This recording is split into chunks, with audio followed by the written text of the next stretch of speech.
Hello. As we said last Sunday, climate change is something we should all be concerned about. It's about the very survival of our planet.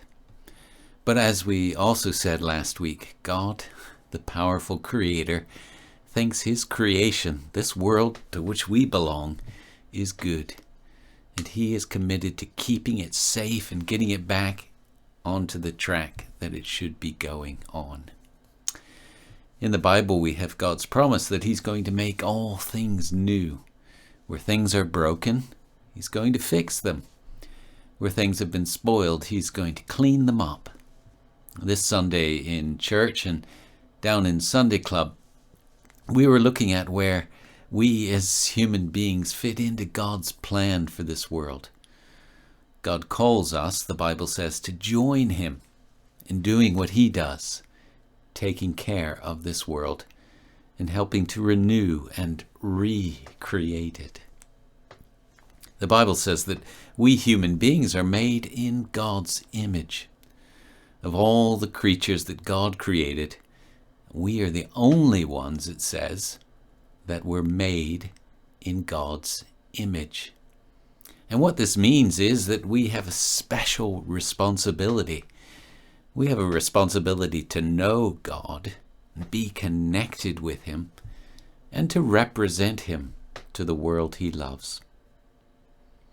I wonder if you've ever come across the three R's of looking after our world. They are reduce, reuse, and recycle. Reduce is reducing the things we use and consume. So turning down the heat so that we don't use so much fuel. Reducing the use of the car and using our bicycles instead. Maybe reducing the amount of meat we eat and eating more vegetables instead. Because, meat produces a lot of carbon that causes climate change. The second R is reuse.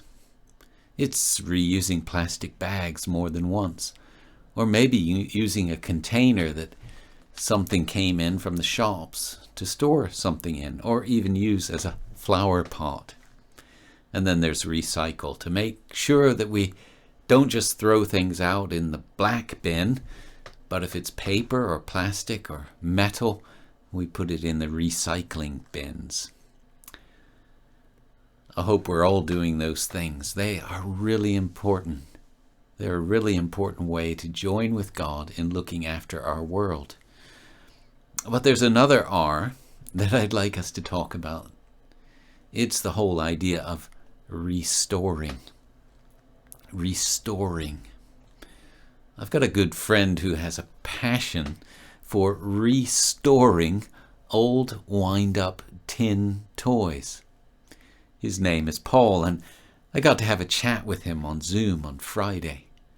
There's a photo of Paul and me having that chat last week. And here is one of the toys that Paul restores. It was my birthday last week, and as a surprise, Paul sent me this lovely bear. It's a bear from Japan. It's about 60 years old. And it's tin inside, but fur on the outside. And you can wind it up with this key. You see the key? You can wind it up. I'm winding it up. You wind it up and it moves. It moves its head and it moves its legs as it's going along. Isn't that amazing? I think it's better than any video game. It's great, and it's old. And Paul sent it to me for my birthday.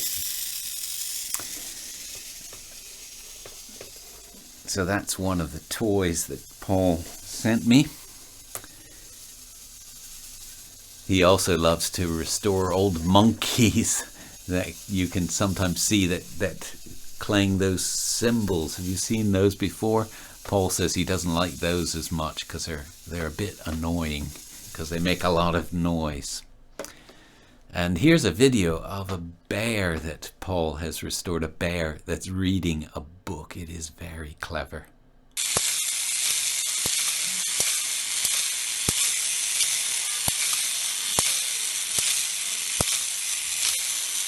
But Paul's greatest joy, he told me, is restoring toy trains like this one. Here's a video.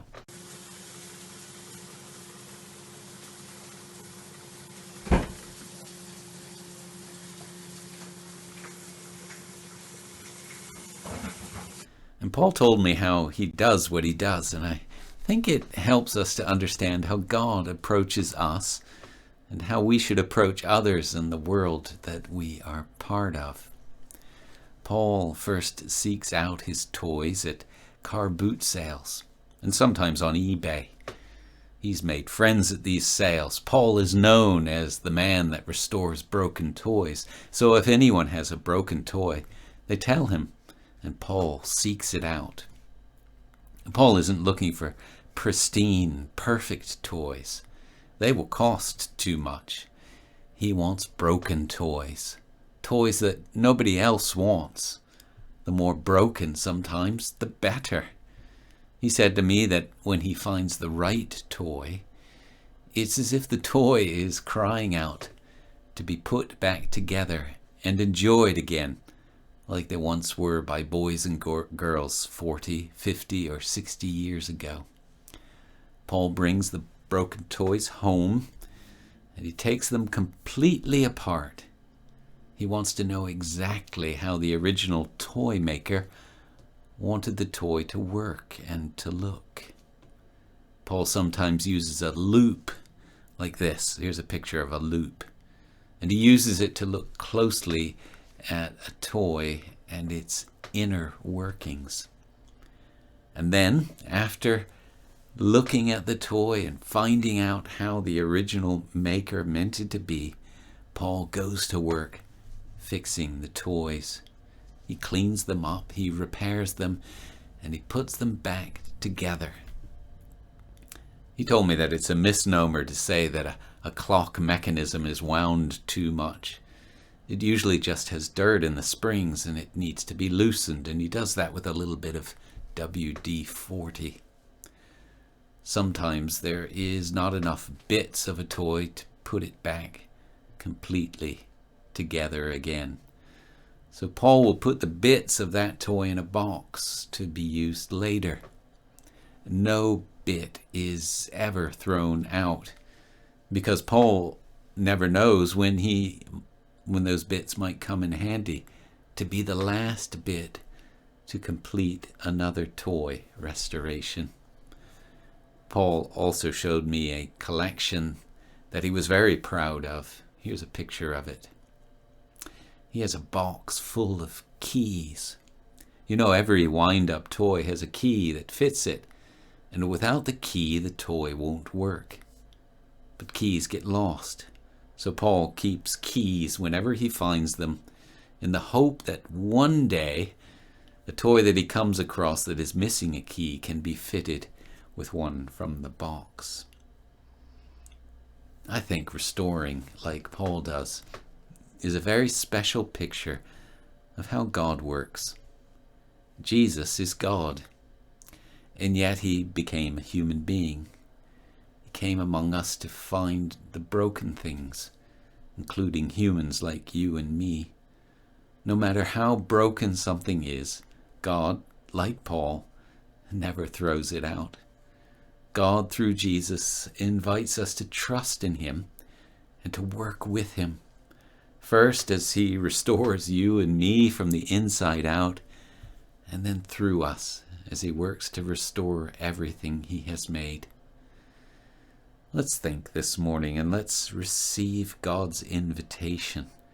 First, to be restored ourselves, and then to be part of God's great project to restore the world that he loves and he says is very good.